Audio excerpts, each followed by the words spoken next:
رمضان کا مطالبہ صرف روزہ نہیں ہے،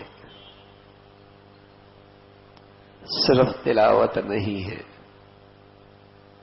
صرف تراویح نہیں ہے۔ رمضان ہم سے کچھ اور تقاضا کرتا ہے۔ یہ بات فکر کی ہے، یہ بات فکر کی ہے، اور اس کی طرف ہمیں توجہ کرنے کی ضرورت ہے۔ کہیں ایسا نہ ہو میرے عزیزو، رمضان میری زندگی میں 40 سال 50 سال 60 سال سے آیا اور چلا گیا، اور میں جہاں تھا وہیں کھڑا رہا۔ کہیں ایسا نہ ہو کہ یہ زندگی کا یہ رمضان بھی ایسا ہی گزر جائے۔ یہ فکر کی بات ہے۔ کتنے ہیں جنہیں ہم پچھلے رمضان میں جانتے ہیں، آج ہم میں موجود نہیں ہیں؟ کتنے ہیں ہمارے جاننے والے، ہمارے ساتھ اٹھنے بیٹھنے والے، جو پچھلے سال ہمارے ساتھ تھے، آج دنیا میں نہیں ہے؟ کیا پتا؟ حضرت عمر رضی اللہ تعالیٰ عجیب بات فرمایا کرتے تھے کہ لوگ کہتے ہیں فلاں مر گیا فلاں مر گیا، تو ایک دن دنیا والے کہیں گے عمر بھی مر گیا۔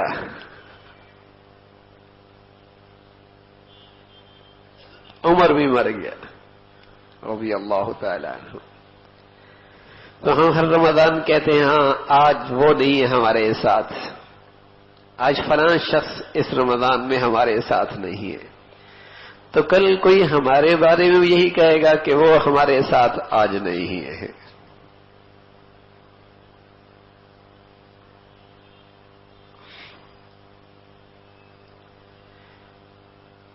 تو رمضان کا ایک مطالبہ اس سے بڑھ کر ہے،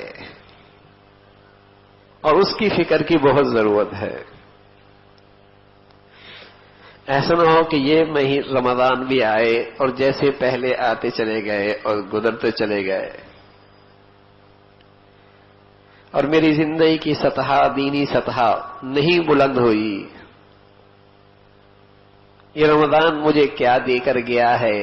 40 سال گزر گئے میاں، 60 سال گزر گئے ہیں، ورنہ ایک ہی رمضان اللہ کا دوست بننے کے لیے کافی ہوا کرتا ہے۔ ایک ہی رمضان اتنی رحمتیں، برکتیں، عطیات، بخششیں دے بیٹھتا ہے کہ یہ کہاں سے کہاں پہنچ سکتا ہے یہ اللہ کا بندہ۔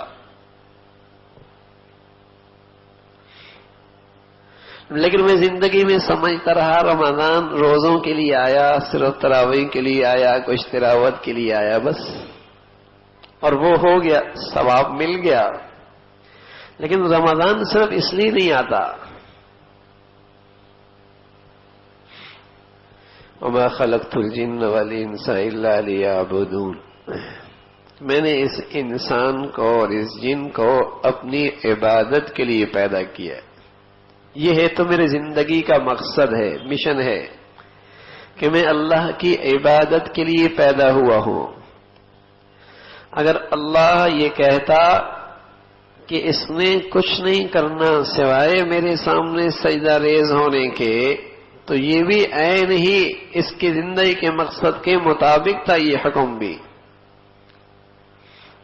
ان اللہ اشترى من المؤمنین انفسهم واموالهم بان لهم الجنہ، فرمایا تم تو خریدی ہوئی ہو اور تمہارا خریدار اللہ ہے، اور تمہیں اس کے بدلے میں اللہ جنت دے گا، اس مالک کی مرضی ہے، بس تم صرف اسی کے کام میں لگے رہو۔ خریدی ہوئی ہو، بکی ہوئی ہے تم لوگ۔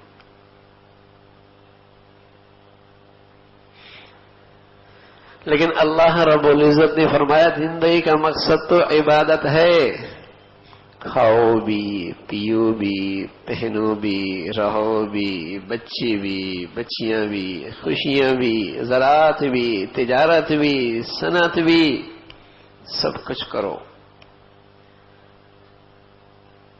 بس ان چیزوں سے اپنے آپ کو روکو، ان چیزوں سے پرہیز رکھو، اور یہ میرا حکم پورا کر لو بس۔ یہ اللہ نے اجازت دے دی۔ لیکن وہ اللہ حکیم بھی ہے، رحیم بھی ہے، رحمان بھی ہے۔ واللہ میاں جانتے تھے یہ بندہ ہے، اسے اجازت تو مل گئی لیکن زندگی کے مقصد ہی فراموش کر بیٹھے گا. اسے اجازت تو مل گئی، یہ زندگی کا مقصد ہی بھول بیٹھے گا. رمضان دے دیا کہ اس رمضان میں اس کی ایسی تربیت ہو جائے کہ اپنی زندگی کے اصل مقصد کی طرف لوٹ آئے. یہ تو اس لیے آیا جو غفلت ہو رہی ہے اور زندگی کے اندر نئے نئے منصوبے ہیں، کچھ اور مقاصد بنا رکھے، یہ میرے زندگی کا مقصد ہے، یہ میری زندگی کا مقصد ہے، یہ میری زندگی کا منصوبہ ہے، میں یہاں تک پہنچنا چاہتا ہوں، اور جس کے لیے اللہ نے اسے پیدا کیا وہ بھول بیٹھا ہے. تو اللہ تو مہربان ہے. ہاں اللہ تو مہربان ہے. وہ کہاں اپنے بندوں کو یوں ہی چھوڑتا. رمضان کا مہینہ دے دیا، اس بندے کی ایسی تربیت ہو جائے، پھر اللہ کی رحمتیں بھی، پھر اللہ کی برکتیں بھی، پھر رمضان کی خصوصیت بھی، تاکہ یہ بندے کی تربیت ہو جائے اور اپنی زندگی کے مقصد پہ آ جائے کہ میرا جینا مرنے کا مقصد اپنے اللہ کو راضی کرنا ہے. یہ روزوں سے بڑھ کر، تلاوت سے بڑھ کر، تراویحوں سے بڑھ کر اگلا قدم ہے کہ میں نے اپنی زندگی کے مقصد پہ آنا ہے.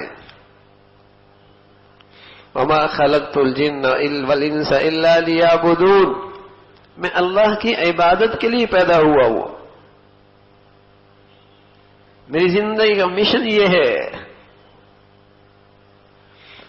تو یہ رمضان اس مبارک انداز سے گزرے کہ ہماری زندگی کا مقصد ہماری زندگی میں آ جائے، ہم اس رخ پہ زندگی گزارنے والے بن.